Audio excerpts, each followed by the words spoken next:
자, 오늘 우리에게 주시는 하나님의 말씀, 요한복음 7장 40절부터 52절까지 말씀인데, 자, 우리 40절부터 44절까지 말씀만 같이 한번 읽어보도록 하겠습니다.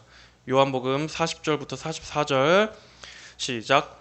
이 말씀을 들은 무리 중에서 혹은 이가 참으로 그 선지자라 하며 혹은 그리스도라 하며 어떤 이들은 그리스도가 어찌 갈릴리에서 나오겠느냐, 성경에 이르기를 그리스도는 다윗의 씨로 또 다윗에 살던 촌 베들레헴에서 나오리라 하지 아니하였느냐 하며 예수를 인하여 무리 중에서 쟁론이 되니 그 중에는 그를 잡고자 하는 자들도 있으나 손을 대는 자가 없었더라. 아멘. 자, 예수님께서는 초막절이 끝난 뒤에 많은 무리들이 모인 곳에서 외치셨습니다. 누구든지 목마르거든 내게로 와서 마시라. 누구라도 지금 그 영혼 깊은 곳에 타는 듯한 갈증이 있다면 내게로 나오라, 나를 마시라 라고 하신 은혜로운 초청이었습니다. 이 말씀은 그저 몇몇의 사람들에게만 해당되는 말씀이 아니었습니다. 그저 모든 이들이 다들 평안하게 살아가고 있지만 그 중에서 너희 중에서 혹시 그러한 고민 가운데 있는 자가 있다면 내게로 나아오라 하는 말씀이 아닙니다. 그러한 특별한 사람들에게, 특별한 사람들을 향해서 하신 말씀이 아니었습니다. 예수님의 이 말씀을 들어야 할 대상은 모든 이들입니다. 죄 지은 아담의 후손이라면 누구나 다 지금 하나님으로부터 떠나 있는 모든 세대의 사람들을 향해 하신 말씀이었습니다. 이대로도 아무런 문제 없이 잘 살고 있다고 생각하는 사람들에게는 이 말씀은 필요 없는 말씀입니까? 나는 지금 그다지 별로 목마르지 않은데 라고 생각하는 사람들에게 이 말씀은 해당되지 않는 말씀이었습니까? 절대로 그렇지 않습니다. 지금 하나님과 아무런 관계없이 살아가는 모든 사람들은 다 이 말씀을 들어야 할 대상들입니다.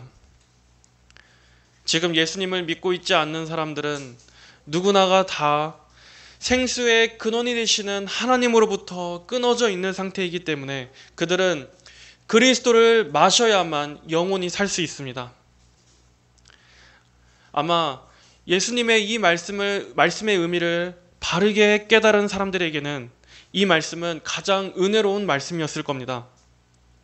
당시에 만약에 그 군중들 사이에 누군가 지금 자신 안에 채워지지 않는 목마름으로 인해서 갈급해하는, 허덕이는 누군가가 있었더라면 그런 심령에게 있어서 이 말씀을 들었을 때는 분명히 그에게 해답이 되었을 것입니다.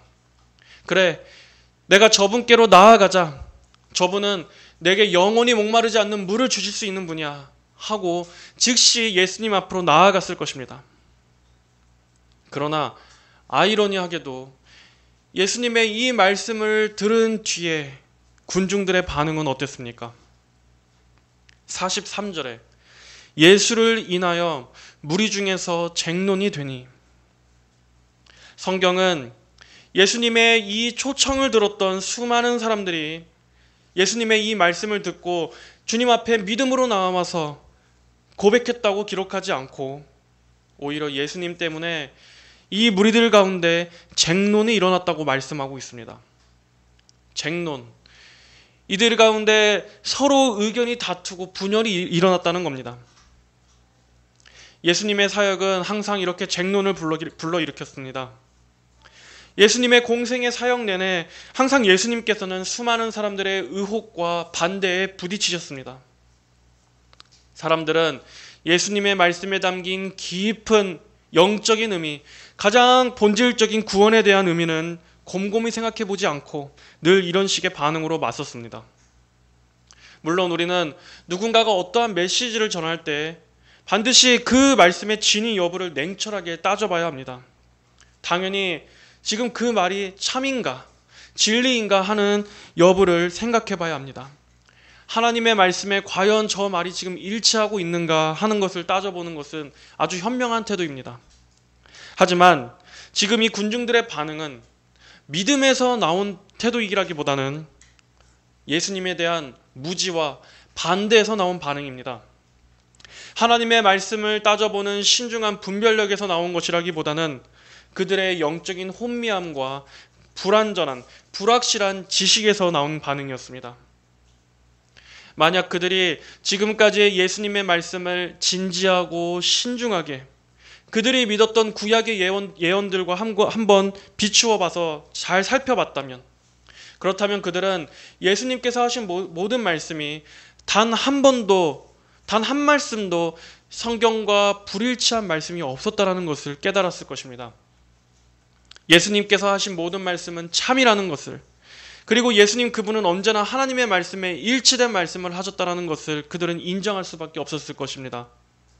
그렇더라면 그들은 예수님께로부터 누구든지 목마르거든 내게로 나아오라라는 이 초청의 말씀을 들었을 때 그들은 예수님을 그리스도로 믿고 예수님 앞에 나왔어야 마땅했습니다. 하지만 여전히 여기 이 사람들의 무지와 고집은 지금 예수님의 은혜의 초청을 묵살하고 있습니다. 물론 이들 가운데 어떤 이들은 예수님의 말씀을 듣고 마음이 움직이기도 했습니다. 40절을 보면 이 말씀을 들은 무리 중에서 이가 참으로 그 선지자라 혹은 그리스도라 하며 반응했던 사람들도 있었기 때문입니다. 하지만 이들은 그저 예수님을 한 명의 선지자, 또 한 명의 새로운 선지자라고 여겼을 뿐입니다. 아니면 한 명의 스승으로 여겼을지도 모릅니다. 예수님께서 진정으로 목적하셨던 반응, 바로 예수님을 유일한 생명수로 여기고 그분을 마시고자 하는 믿음으로 나오는 자는 없었던 것입니다. 또 어떤 이들은 아주 소수였겠지만 예수님을 향해서 그리스도로 표했던 자들도 있었습니다. 그들은 분명히 예수님을 향해 그리스도라고 말했습니다.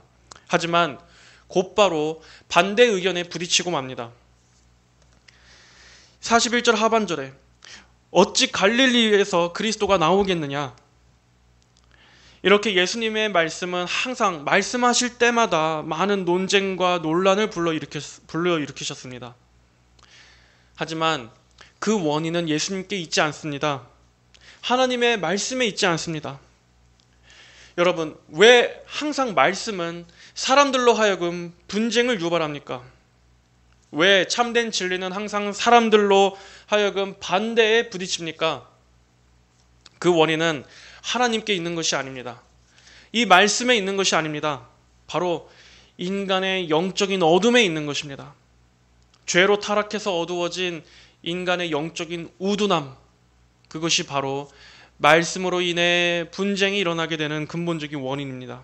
하나님의 말씀 자체가 문제가 아니라 그 하나님의 말씀을 바르게 깨닫지 못하는 인간이 죄로 인해서 영적인 눈이 감겨 있고 바른 말씀을 들을 귀가 닫혀 있으며 바른 말씀을 대적하는 고집스러운 죄성에 있는 것입니다.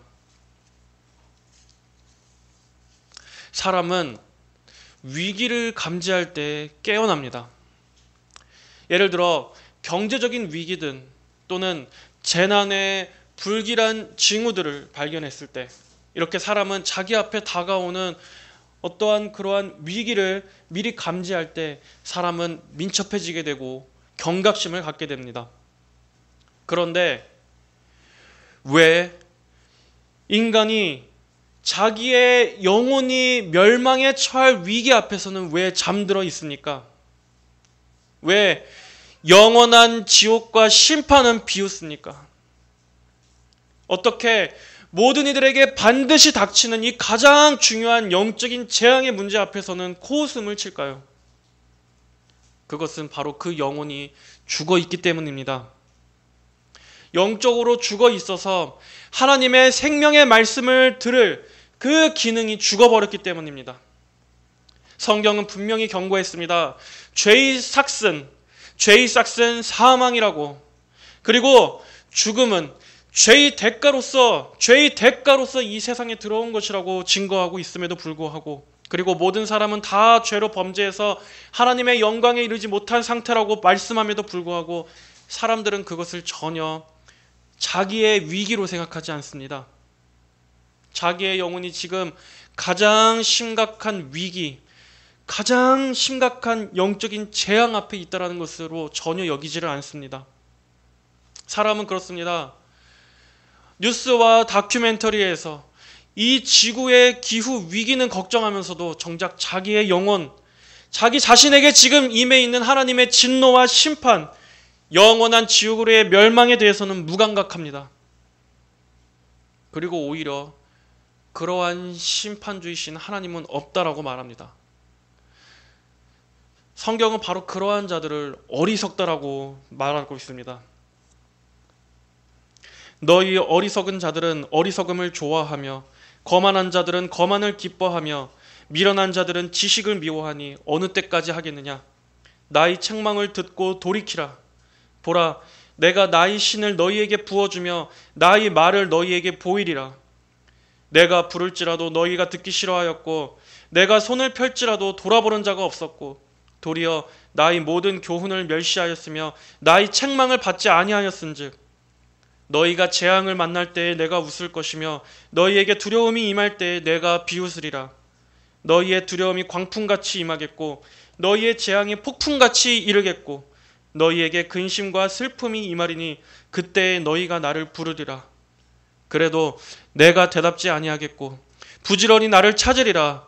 그래도 나를 만나지 못하리니 대저 너희가 지식을 미워하며 여호와 경외하기를 즐거워하지 아니하며 나의 교훈을 받지 아니하고 나의 모든 책망을 업신 여겼음이라. 그러므로 자기 행위의 열매를 먹으며 자기 꾀에 배부르리라.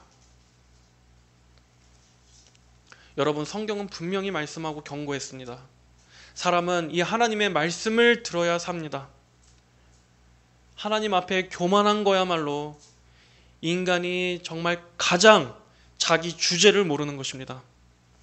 여러분, 정말로 자기 자신이 그렇게 대단하십니까? 스스로 자기 양심에 대해서 한번 생각해보고 질문해 보십시오. 내가 정말 하나님을 우습게 여길 정도로 내가 정말 그렇게 대단한 존재인가? 한번 생각해 보십시오.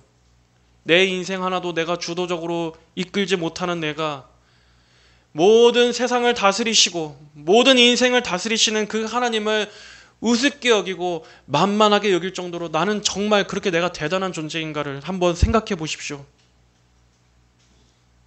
인간은 스스로 잘난 게 아무것도 없음에도 불구하고 끝까지 하나님에 대해서만큼은 유독 하나님에 대해서만큼은 아주 우습게 여기면서 자기 자신이 대단한 것처럼 교만합니다. 그리고 여기에는 우리 자신도 마찬가지였습니다. 우리도 다 하나님 없이 자기 고집대로 지 잘난 맛에 살던 인간들이었습니다. 하지만 피조물인 인간이 진정으로 창조주요 구속자이신 하나님 앞에 서게 된다면, 그 하나님을 알게 된다면 가장 먼저 깨닫게 되는 것은 자신의 지난 모든 삶들은 다 죄뿐이었다는 것을 깨닫게 되는 것입니다. 그래서 정말로 참되게 은혜를 받은 사람, 정말 구원의 은혜를 받고 거듭난 사람에게는 나타나는 것은 자기 자신이 얼마나 교만한 존재였는가 하는 것을 깨닫게 되는 이것입니다. 그래서 스스로를 부끄러워합니다. 내가 그동안에 얼마나 오만에 빠져 있었는지를, 내가 얼마나 내 자신에 취해 있었는지를, 그리고 내가 얼마나 아무것도 없으면서 가짜는 존재이면서 내가 감히 그 거룩하신 하나님의 위엄을 대적했었는지를 깨닫고 자신의 지난 삶들을 부끄러워하는 것입니다. 성도 여러분, 예수님의 말씀을 겸손함으로 듣는다면 사람은 그 말씀 앞에 그저 죄인으로서 나올 수밖에 없습니다. 주님, 여기 목마른 자가 있습니다. 여기 가장 추악하고 가장 악한 죄인이 여기 있습니다. 주님, 저는 너무나 목마른 삶을 살아왔습니다. 이제는 더 이상 목마르면 살아가고 싶지 않습니다. 주님께서 이제는 제게 더 이상 목마르지 않는 생수가 되어 주시옵소서 하고 나아오는 것이 진정한 죄인의 고백입니다. 여러분, 하나님 앞에 고집을 부릴 필요가 없습니다. 사람이 하나님 앞에서마저 자신의 이 가짜는 자존심을 내세울 필요가 없는 것입니다. 모든 목마른 이들은 그저 그 죄로 인해서 목마른 그 상태 그대로 하나님 앞에 그저 나오십시오. 갈급한 그대로, 죄로 더럽혀진 그대로, 씻김을 받아야 할 그대로 그냥 나오시면 됩니다. 우리의 더러움을 씻겨주실 샘과 우리의 이 영혼의 깊은 목마름을 채워줄 그 마실 물은 우리 안에 있는 것이 아니라 바로 주님께 있는 것입니다. 하나님 안에 있는 것입니다. 여러분은 그저 이 하나님 앞으로 나아오라고 지금 예수님의 초청을 받은 것입니다. 예수님은 지금 이렇게 죄인들을 초청하고 계셨습니다. 하지만 안타깝게도 사람의 영적인 무지와 고집만큼 즐긴 것이 없습니다. 그게 꺾이지 않은 상태에서는 하나님의 이 말씀의 효력도 묵살되는 것입니다. 하나님의 말씀의 능력이 없어서가 아니라 하나님은 그러한 자들의 심령 안으로 은혜를 주시지 않습니다. 자, 물론 여기 이들도 나름의 근거들을 대면서 지금 반박을 하고 있기는 합니다. 그리스도가 어찌 갈릴리에서 나오겠느냐? 성경에 이르기를 그리스도는 다윗의 씨로 다윗이 살던 베들레헴에서 나온다고 하지 않았느냐? 하지만 이들이 신중히 살펴봤다면 예수님께서는 정말 예언의 말씀대로 베들레헴에서 태어나셨다는 것과 또 예수님은 다윗의 후손으로 오셨다는 것을 확인할 수 있었을 것입니다. 예수님에 대한 예언의 말씀은 분명히 말씀대로 성취됐었습니다. 하지만 그런 이들의 본심에는 사실 예수님에 대한 호의적인 마음보다는 은근히 멸시하는 마음이 깔려 있었기 때문에 이들은 지금 어떻게든 예수님을 깎아내리는 데 온통 그 마음이 쏠려 있었습니다. 그래서 이들은 이내 예수님께 믿음으로 나아가는 것과는 정반대의 오히려 예수님을 잡으려고 하는 쪽을 선택합니다. 자, 여러분, 우리는 여기서 하나님의 말씀을 바르게 분별하고 적용하는 것이 얼마나 중요한가를 보게 됩니다. 말씀의 성취이신 그분, 그 예수님으로부터 말씀을 들었을 때조차 이들은 눈앞에 예수님을 몰라 뵀었습니다. 예언의 성취이신 분이 바로 눈앞에 있음에도 이들은 그 예언의 말씀을 들이대며 거부하고 있는 것입니다. 얼마나 이 상황이 웃기고 답답한 것입니까? 이들은 분명히 스스로 하나님을 섬긴다고 하는 사람들이었습니다. 초막절에 모여 있으니 당연히 이들은 하나님을 섬기고 믿고 따르고 또 하나님의 말씀을 아는 지식이 있었을 것입니다. 하지만 결과적으로 이들은 지금 영적인 우매함 가운데 있습니다. 하나님과는 아무런 관계가 없는 자들로 끝나버리고 맙니다. 정말 하나님의 아들께서 하나님의 말씀, 진리를 전했을 때는 이들은 과연 그게 맞는지 제대로 분별조차 못하고 있습니다. 여러분, 우리 성도들은 분명히 하나님의 말씀을 바르게 알아볼 수 있는, 하나님의 말씀을 바르게 알아볼 수 있는 지식과 지혜가 있어야 합니다. 아무리 내가 하나님을 믿고 하나님을 사랑하고 열심으로 섬긴다고 할지라도, 또 내가 아무리 말씀 중심 어쩌고 저쩌고 한다 할지라도 정작 진짜 하나님의 말씀이 무엇인지를 제대로 분별해야 한다는 겁니다. 정작 하나님의 말씀이 들려졌는데도 그 말씀을 제대로 분별하지 못할 수도 있습니다. 그리고 더 나아가서 오히려 그런 사람들이 더 참된 진리를 대적하는 경우도 있습니다. 많은 사람들이 좋은 교회를 찾는다고들 합니다. 말씀 중심의 교회, 좋은 교회를 추천해 주세요. 다들 그런 교회를 찾는다고 합니다. 그런데 참 웃긴 상황은 그러면서 진짜 바른 걸 얘기하면 또 싫어합니다. 뭐 어떤 신학이 바른 신학이고 어떤 신학은 잘못된 것이다 하고 이렇게 바른 걸 제시해주면 오히려 싫어합니다. 말로는 바른 말씀 뭐 하면서 정말 성경이 말씀하는 대로 정직하게 전하면 성경이 계시하고 있는 바른 교리들, 성경이 말씀하고 있는 그대로의 하나님에 대해서 전하면 오히려 그걸 받아들이지 않고 오히려 화를 냅니다.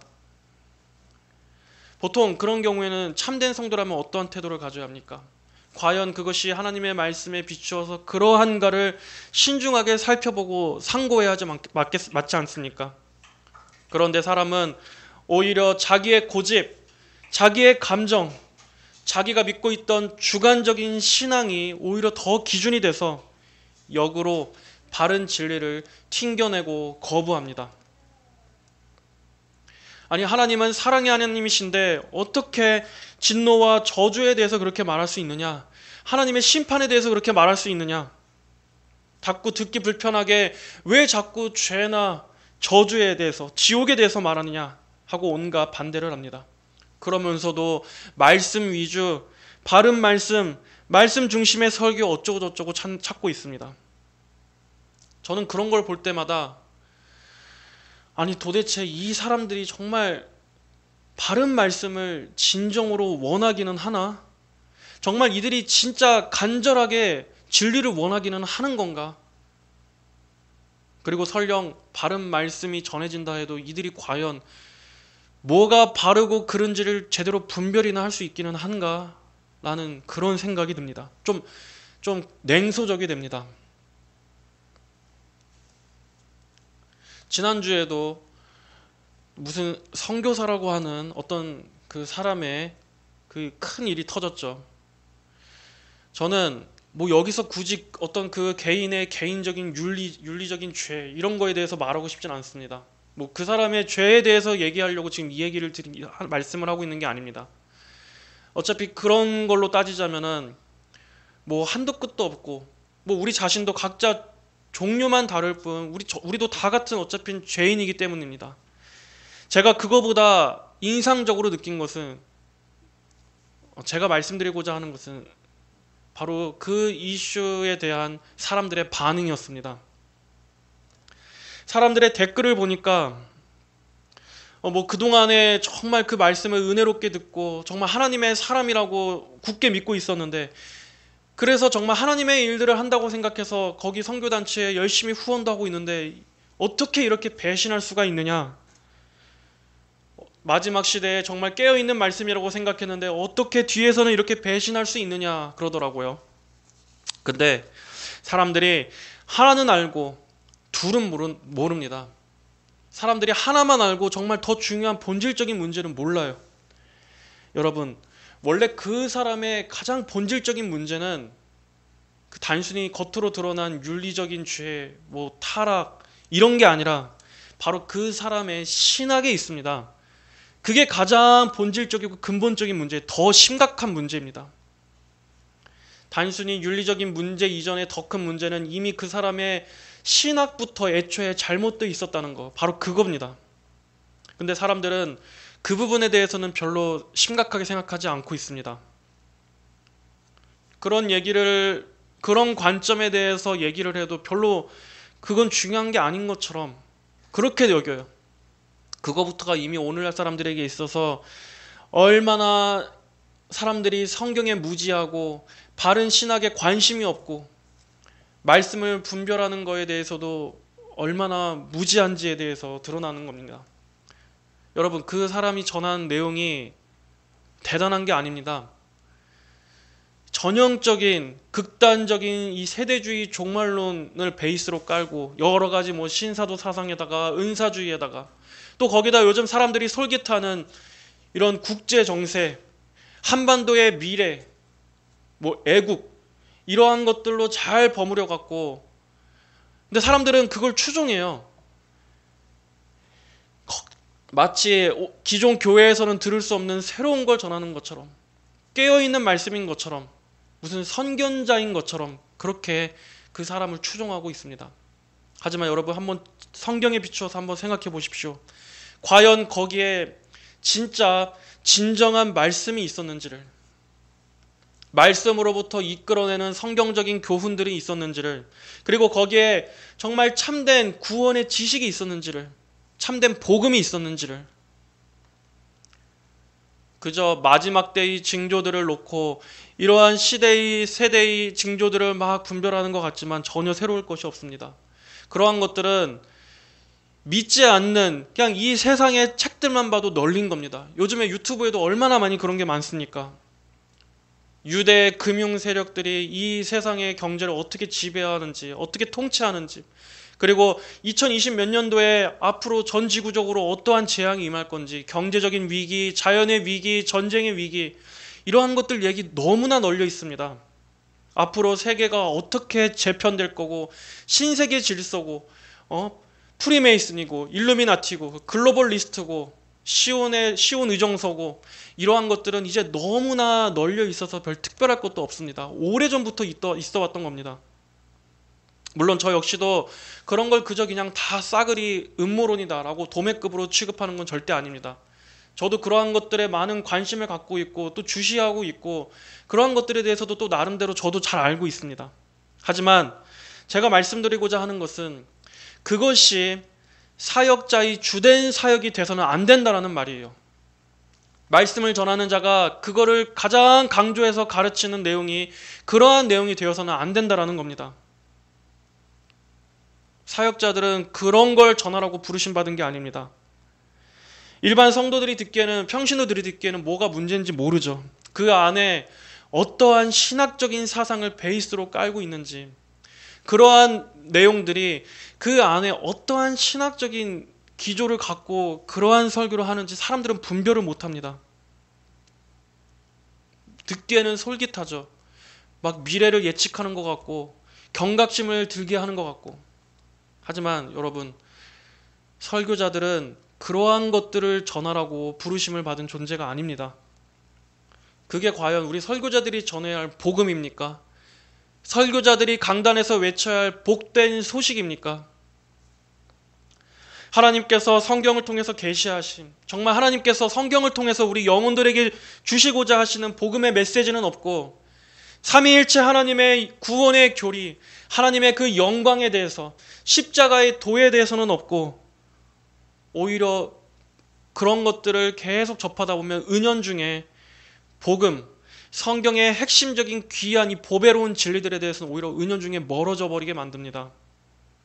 오히려 그것은 하찮은 거고 수준이 낮은 거고 그냥 교조주의자들이 하는 메시지, 그냥 그렇게 보게 됩니다. 은연중에 자기가 속게 돼요.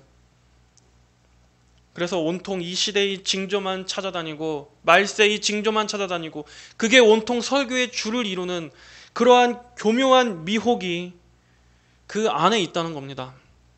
마치 그게 가장 중요한 진리인 양 마냥 사람들을 속이는 겁니다. 네, 여러분 조심하셔야 됩니다. 그런데 너무 매몰되면 신앙이 병들게 됩니다. 정작 성경에서 가장 중요한 하나님이 어떠한 분이신가, 하나님을 사랑하고 하나님의 영광을 즐거워하고 그분을 진짜 경외하고, 우리 성도들이 바른 구원의 지시간에 머물고 성령의 거룩한 열매를 맺고 하는 이러한 것들에 우리가 주력을 해야지, 마지막 때가 되었다고 마치 그러한 것들은 다 내팽겨치고 지금 당장 막 무언가를 해야 하는 것처럼, 우리 한국이 이제 마지막 주자를 감당해야 한다, 막 이런 메시지에 헛바람이 들어서, 여러분 그런 거에 속으면 안 됩니다. 무슨 한국이 지금 이 마지막 때에 무언가 무슨 대단한 사명을 받은 것처럼, 여러분 그런 말들에 속지 마세요. 우리나라 교회 안에 들어와 있는 더러운 것부터 다 내쫓고 나서 오염되어 있고 잘못되어 있는 그러한 것들에 대해서는 아무런 말도 하지 않으면서 무슨 우리나라가 마지막 때에 뭘 감당합니까?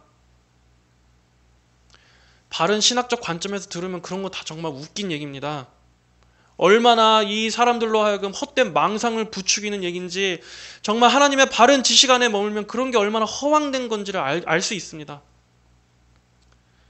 저는 그 사람 지금 개인의 인격에 대해서 지금 뭐 여기서 욕을 하고 그러려는 게 아닙니다. 신학적인 문제를 다루고 있는 겁니다.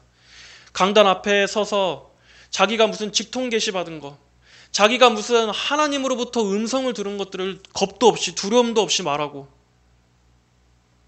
거기다가 그 사람의 개인적인 사업가적인 마인드, 무슨 이 세상의 경영, 자기 경영, 이러한 것들을 교묘하게 이런 소스들을 잘 버무려 갖고 와서 말씀을 전하면 그게 깨어있는 말씀입니까? 마지막 때에 우리를 깨어나게 하는 말씀입니까?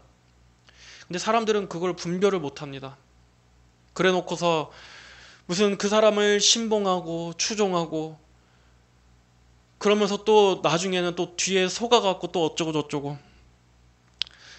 여러분 처음부터 좀 어떤 것이 바른 말씀인가, 무엇이 과연 건전한 신앙인가를 좀 애초에 분별할 수 있으면 그럴 일도 없었던 거를 사람들은 모릅니다. 여기에 누가 있다 하면 우르르 쫓아가고, 또 저기에 누가 있다 하면 또 우르르 쫓아가고. 분명히 우리가 이 일에 대해서 좀 우리가 제대로 생각을 해야 되는 것은, 가장 큰 문제의 본질은 바로 여기에 있는 겁니다. 어떤 한 사람의 개인적인 윤리 문제 이전에 이미 애초에 그 사람의 신학 자체가 잘못됐다라는 거. 그런데도 사람들은 정작 가장 중요한 문제인, 이 많은 영혼들을 지옥으로 보낼 수 있는 문제인 이 신학의 문제는 짚지 않고 그저 그런 건 별로 중요한 게 아닌 것처럼 여기고, 윤리적인 타락, 무슨 사역자가 개인적으로 무슨 뭔 죄를 저질렀느니 거기에는 분노하고 분개하고 하면서 그 사람의 가장 더 위험한 이 신학적인 문제에 대해서는 별 관심이 없습니다. 사실은 그게 더 몇천 배나 더 위험한 건데, 그야말로 영혼들을 지옥으로 보내는 가장 무섭고 치명적인 사기인데 사람들은 관심이 없습니다. 윤리적인 문제는 물론 다른 이들을 실족하게 만들지만, 이 신학이 잘못되면 그거는 수많은 사람들의 영혼까지 죽게 하는 문제입니다. 그리고 듣는 사람들도 본인들이 속고 있는 것도 모르는 채 지옥에 가는 너무나 무섭고 위험한 문제, 죄입니다. 교회 다니시는 분들이 분명히 알아야 하는 것은, 신학이 잘못된 목사는 하나님께로부터 세우심을 받은 목사가 아니라는 겁니다. 신학이 잘못된 목사는 사람이 목사로 세울 수도 있고 제도가 세울 수는 있지만 하나님께로부터 세우심을 받은 목사는 아니라는 거, 여러분들은 분명히 이걸 잘 알고 있어야 합니다. 아무리 어떤 사람이 도덕적으로 깨끗하고 청렴하다고 해도 그 사람의 신학이 잘못되면 이미 그 사람은 애초에 거짓 교사고 사꾼입니다. 여러분, 그건 반대로 아무리 죄가 없고 깨끗하고 도덕적으로 윤리적으로 흠이 없으면, 그럼 그 사람은 신학적으로 이단적인 얘기해도 됩니까?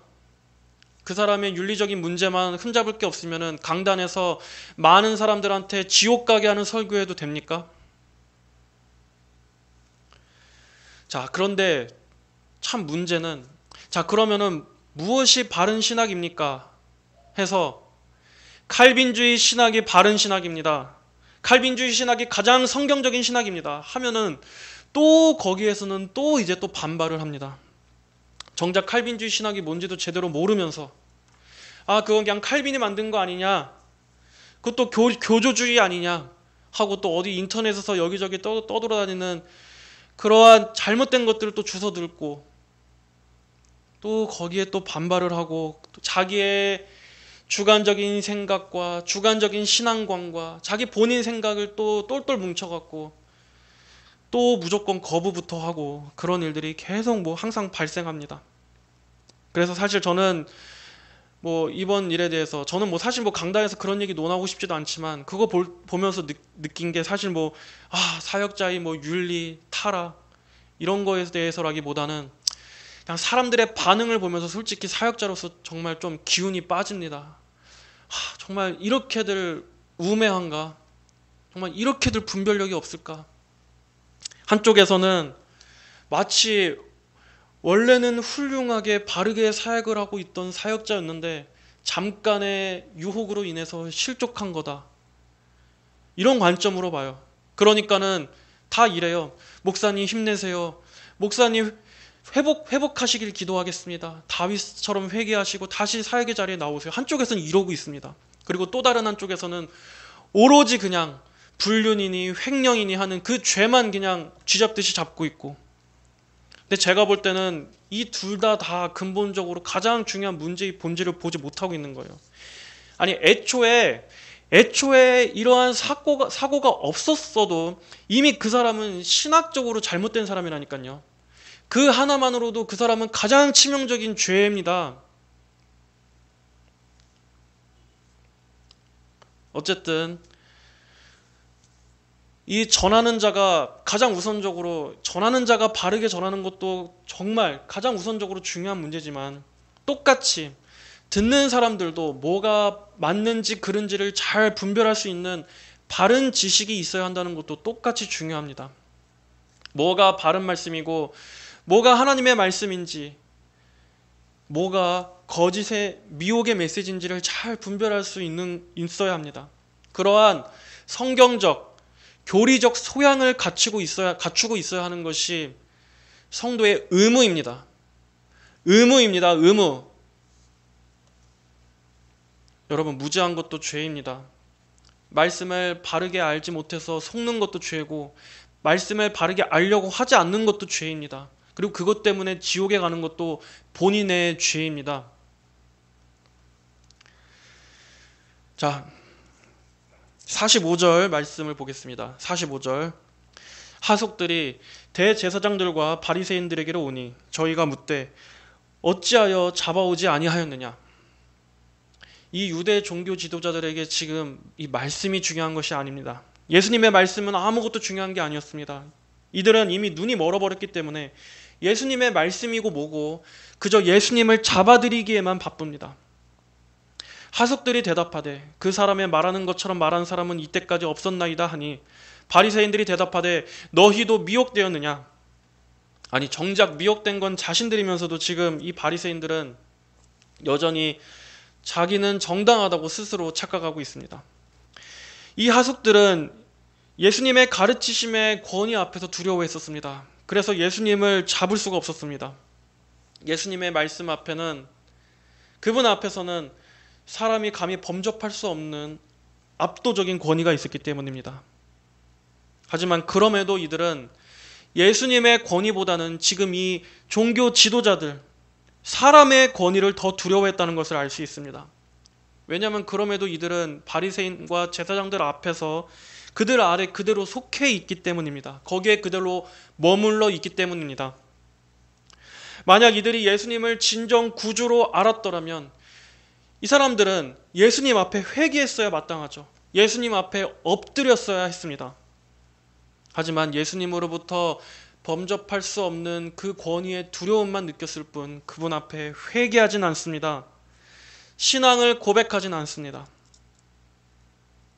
바리새인들은 너희도 미혹되었느냐라고 오히려 화를 냅니다. 실상은 자기들이 가장 미혹된 자들이면서도 오히려 참된 진리이신 분을 대적하고 있는 것입니다. 여러분, 이렇게 이 세상에서는 누구보다 미혹되어 있으면서도 오히려 참 진리를 대적하고 또 반대로 참된 진리는 사람들에게 많은 오해와 반대를 받고 사람들의 무관심 속에 있는 이러한 혼미한 일들이 산재해 있습니다. 이 세상에는 그러한 일들이 너무나 복잡하게 뒤엉켜 있고 뒤섞여 있습니다.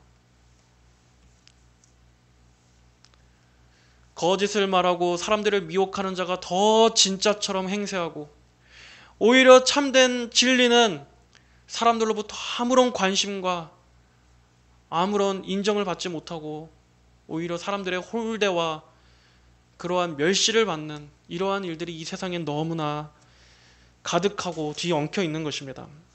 성도 여러분, 이러한 미혹의 때에 우리 성도들은 정말 무엇을 구비해야 하겠습니까?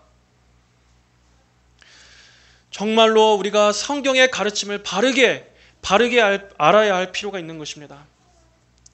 얼마나 지금 솔깃한 주제를 말하느냐, 저 사람이 지금 얼마나 카리스마틱한 설교자냐, 또 내가 듣고 싶어하는 말들을 얼마나 이 가려운 것들을 속 시원하게 긁어주느냐 하는 게 기준이 아닙니다. 과연 지금 저 말을 하고 있는 그 메신저가 과연 저 말이 진짜 성경의 진리에 일치하는지, 하나님의 말씀이 일관되게 주장하는 이 성경의 가르침에 합하는지, 이것이 더 중요한 것입니다. 그리고 이것을 바르게 분별할 수 있는 바른 지식과 분별력이 우리에게 있어야 합니다. 자, 49절에 율법을 알지 못하는 이 무리는 저주를 받은 자로다. 그 중에 한 사람 곧 전에 예수께 왔던 니고데모가 저희에게 말하되, 이 니고데모는 요한복음 3장에 예수님께 나왔던 그 니고데모입니다. 우리 율법은 사람의 말을 듣고 그 행한 것을 알기 전에 판결하느냐? 저희가 대답하여 가로되 너도 갈릴리에서 왔느냐? 상고하여 보라. 갈릴리에서는 선지자가 나지 못하느니라 하였더라. 여기서 보이는 니고데모의 모습은 솔직한 그의 본심은 예수님께로 기울어 있지만 그럼에도 아직 예수님을 강하게 변호하기에는 아직까지는 눈치를 볼 수밖에 없는 그러한 담대하지 못한 니고데모의 모습을 묘사하고 있습니다. 예수님에 대해서 적극적으로 변호할 만큼의 아직 용기와 믿음은 없지만 우선은 적당한 말로써 지금 상황을 좀 진정시키기 위해 나름의 노력을 하고 있는 것입니다. 너도 갈릴리에서 왔느냐? 니고데모를 향한 이 제사장들과 바리새인들의 이 말은 지금 이들이 얼마나 예수님에 대한 적대감으로 이를 갈고 있는지 하는 것을 보여주고 있습니다. 너도 은근히 지금 우리들의 계획에 제동을 걸고 있는 것을 보니 너도 저자와 한편이구나. 저 베들레헴이라고 하는 총구석에서 온 자와 너도 지금 같은 편이구나. 이렇게 이들에게 있어서 무조건 예수님은 그리스도가 아니어야 했습니다. 예수님의 말씀을 듣고 곰곰하게 따져보고 분별하기보다는 무조건 아니어야만 했던 것입니다. 안 그러면 자기들에게 위협이 되니까, 자기들이 그동안 믿고 있었던 것이 무너져 버리니까. 여러분, 이렇게 오늘은 이 예수님의 말씀 뒤에 이어진 수많은 사람들의 쟁론, 다양하게 쟁론하는 이 무리들을 살펴봤습니다. 많은 의견들이 서로 혼잡하게 뒤섞여 있고 저마다 자기들이 믿고 있는 것을 붙잡고 있지만 여러분, 정말 이들에게 필요한 태도는 무엇이었습니까? 바로 하나님의 말씀을 바르게 깨닫고 은혜를 구하는 것입니다. 하나님의 말씀을 바르게 분별할 수 있는 은혜를 구하는 것이었습니다.